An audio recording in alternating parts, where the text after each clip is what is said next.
নমস্কাৰ জেআৰজি ব্লগলৈ পুনৰবাৰ সকলোকে স্বাগতম জনাইছোঁ। আজি আমি আলোচনা কৰিবলৈ লৈছোঁ ITBPত খালী হোৱা এছিষ্টেণ্ট সাব ইন্সপেক্টৰ ফাৰ্মাচিষ্ট পদৰ সম্পৰ্কত।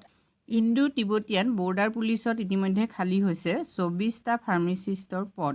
এই পদসমূহৰ বাবে সেইসকলে আবেদন কৰিব পাৰিব যিসকলে ইতিমধ্যে ছায়েন্সত হায়াৰ ছেকেণ্ডেৰী পাছ কৰিছে আৰু তাৰ লগতে ফাৰ্মাচিষ্টৰ যদি ডিপ্ল'মা আছে তেতিয়াহে তেওঁলোকে এই পদসমূহৰ বাবে আবেদন কৰিব পাৰিব।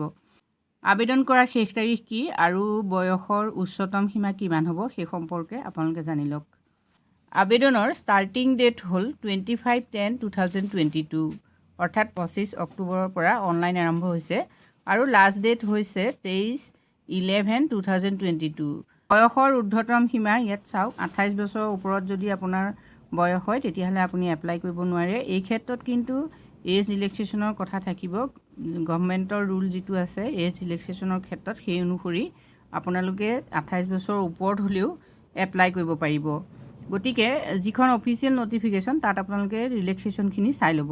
এছিষ্টেণ্ট সাব ইন্সপেক্টৰ ফাৰ্মাচিষ্টৰ পদ আছে 24টা। এডুকেশ্যন কোৱালিফিকেশ্যন চাই লওক 10+2 examination physics chemistry and biology as subject will be eligible for this post.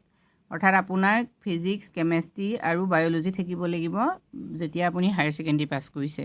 লগত থাকিব লাগিব ডিপ্ল'মা ফাৰ্মাচী ডিপ্ল'মা থাকিব লাগিব।